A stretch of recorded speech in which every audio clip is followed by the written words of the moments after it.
ठीक है।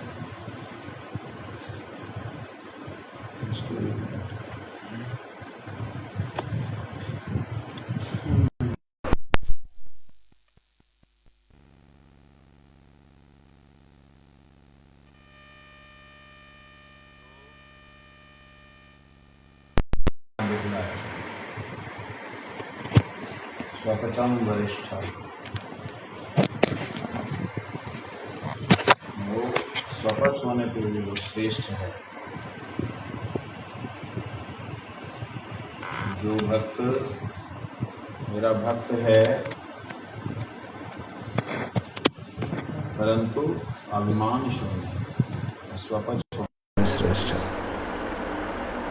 ये बात। तो इसलिए यहाँ वो वाली बात है कि जो तर्क, जो व्यक्ति ब्राह्मण हो करके अपनी बुद्धि को जो है श्रेष्ठ समझता है,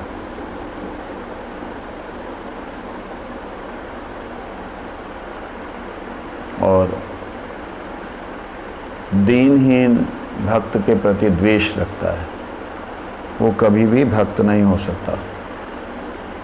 इसके लिए कहते हैं जगत में दो प्रकार के मनुष्य हैं, एक है उदित विवेक और एक है अनुदित विवेक। अनुदित विवेक मनुष्य ही संसार में प्रायः छाए हुए हैं। उदित का मतलब होता है जिनका विवेक जाग गया है, उठ गया है, उदित है, अस्त नहीं है। और अनुदित विवेक जिनका विवेक उदित नहीं हुआ है। इस जगत में अनुदित विवेक के ही मनुष्य ज्यादा छाए हुए हैं, उदित विवेक बहुत कम है। उदित विवेक बहुत कम है। अनुदित विवेक मनुष्यों में ब्राह्मण सबसे श्रेष्ठ है। अनुदित विवेक मनुष्यों में जितने भी मनुष्य हैं उनमें अनुदित विवेक जिनका है उनमें ब्राह्मण सबसे श्रेष्ठ है। और अपने अपने वर्ण के अनुसार संध्या वंदना आदि नित्य कर्म सभी कर्मों में श्रेष्ठ है।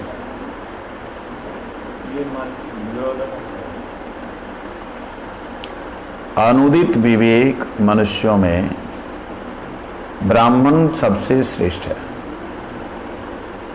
इसका अर्थ का अनर्थ अगर हो तो कुछ और हो सकता है। इसका अर्थ यह है, अर्थात इस संसार में जो छाए हुए अनुदित विवेक वाले व्यक्ति हैं उनमें जो श्रेष्ठ है अगर देखें तो उनमें जो ब्राह्मण वेदों के अनुसार कर्म करता है, संध्या वंदन इत्यादि करता है, वो उन मूर्खों में श्रेष्ठ है, अच्छा है।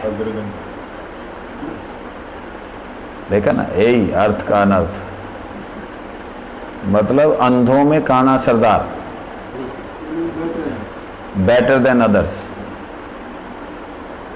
उदित विवेक मनुष्य का दूसरा नाम वैष्णव है। उन्होंने वैष्णव को मनुष्यों की जाति से अलग कर दिया। नहीं समझे? वैष्णव को अन्य जाति से ही अलग कर दिया। जाओ, मनुष्य श्रेष्ठ। मनुष्यों में श्रेष्ठ ब्राह्मण है, कहने का मतलब। और वैष्णव को मनुष्य जाति से अलग कर दिया। वैष्णव कोई भी हो सकता है और कैसा भी हो सकता है, किसी भी जाति में आ सकता है।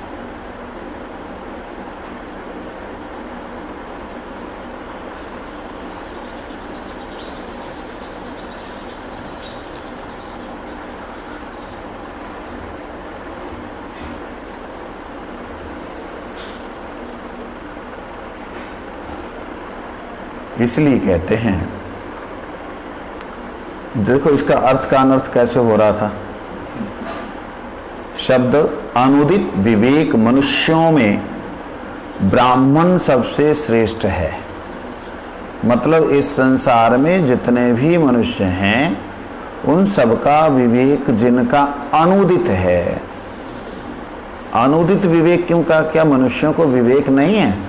आप इतने बड़े महापुरुष होकर के आप वैष्णव दास तो वेदों के विद्वान हैं।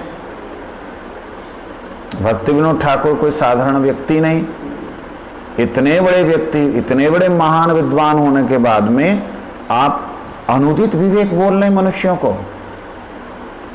मनुष्यों को ज्ञान उदित नहीं हुआ, है तो गलत बात बोल रहे हैं। कहते विचार करके देखो, विवेक शब्द का अर्थ क्या है? विवेक शब्द का अर्थ है जो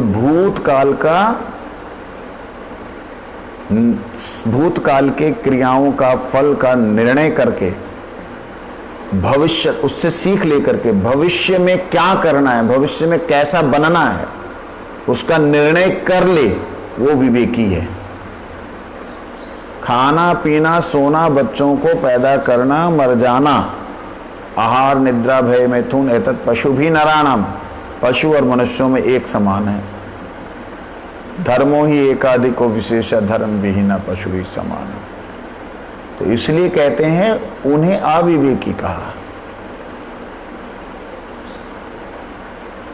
सारे वैज्ञानिक बीच में आ गए, आप सोच लीजिए क्या बोल रहे हैं, मानहानि हो सकती है केस।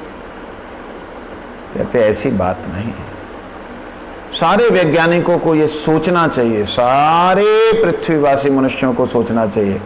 आज से पहले द्वापर युग में कितने तरह के बम थे, कितने तरह के अस्त्र थे, वायव्यास्त्र, आग्नेयास्त्र, ब्रह्मास्त्र,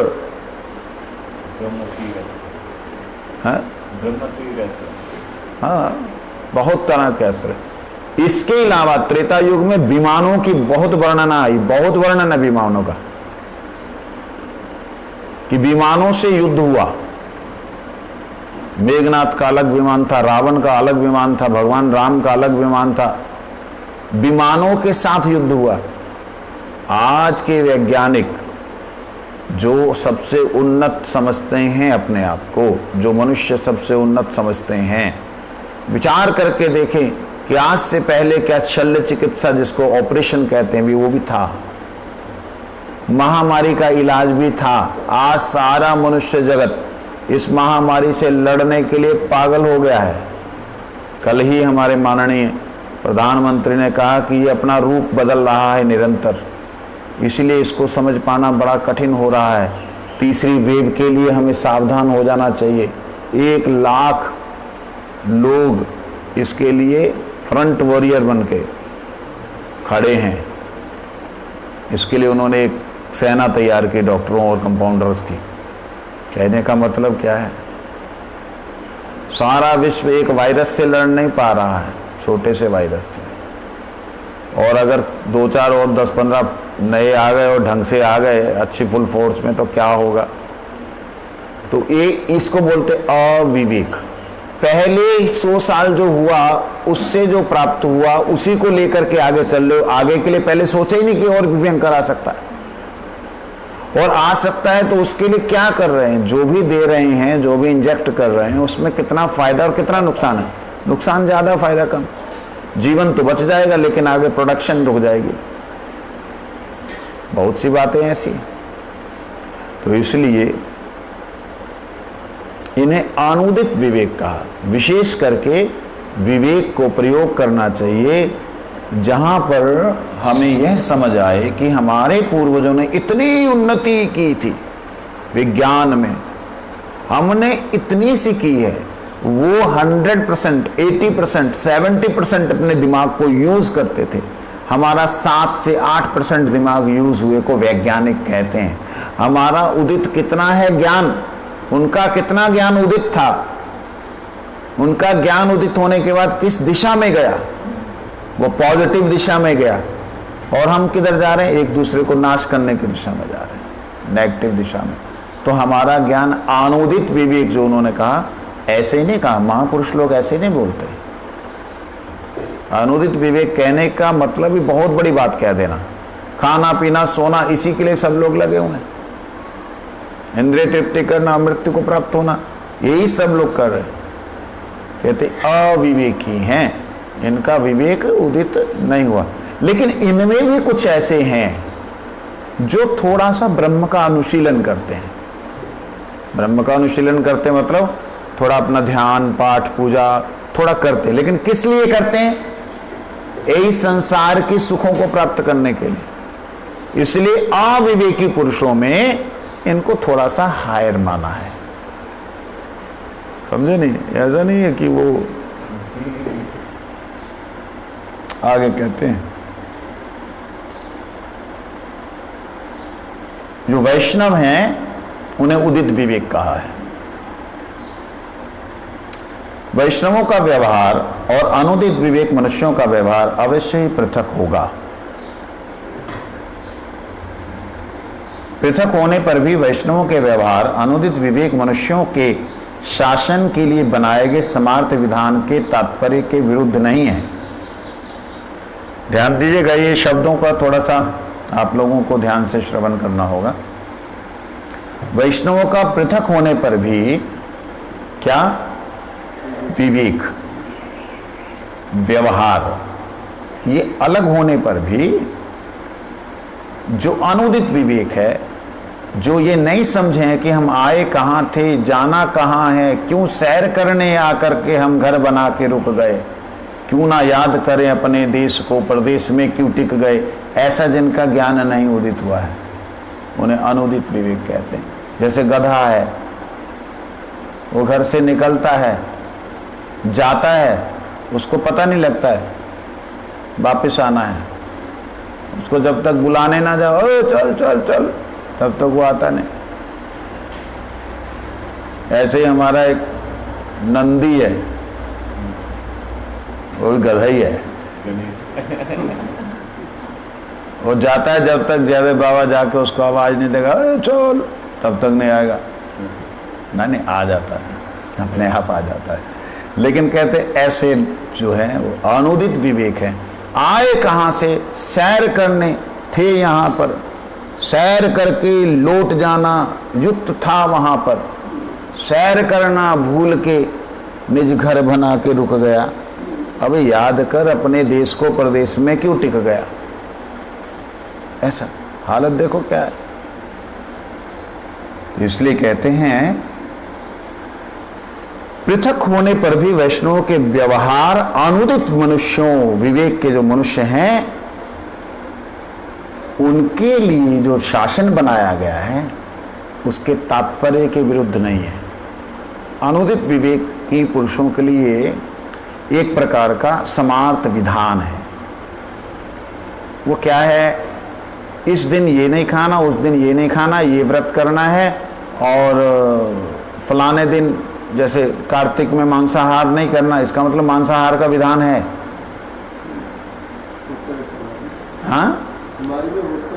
हाँ, सोचने वाली बात है। एकादशी में अन्न नहीं खाना, इसका मतलब बाकी दिन अन्न खा सकते हैं।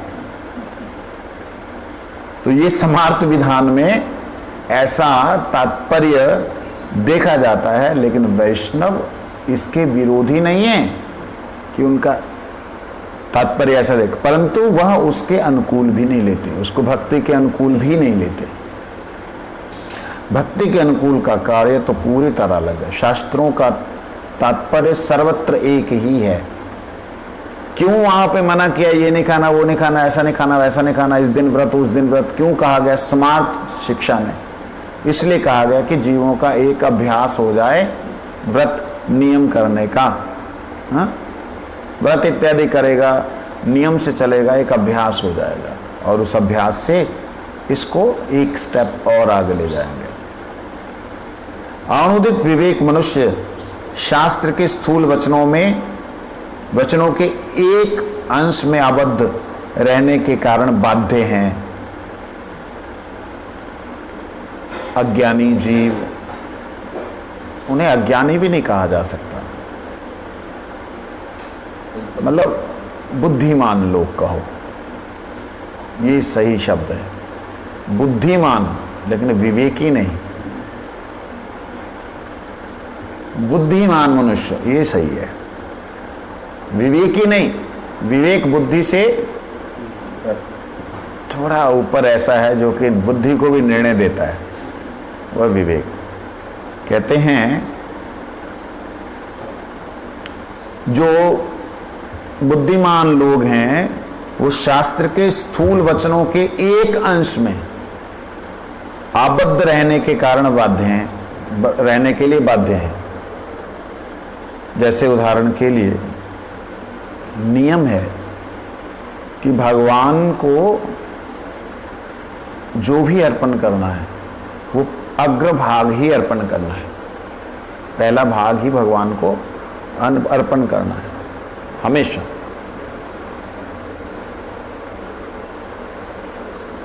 एक सिस्टम है, उसको अगर देखेंगे तो हम लोग कई बार गलती करते हैं। जैसे उदाहरण के लिए भगवान के लिए आई हुई चीनी, उस चीनी में से निकाल के हमने अपने लिए भोग ले लिया, खुद खा लिया, तो हमारा अवशेष हो गया वो। एक दृष्टि से समझ आया कुछ? लेकिन चीनी निकाली भगवान के भोग के लिए, चाहे वो जल बना रहे चाहे कुछ भी बना रहे, भगवान के लिए ही निकाली, तो उसमें कोई भी दोष नहीं। वो अग्रभाग हमेशा अग्रभाग अग्र के लिए ही है। बात समझ आई नहीं आई?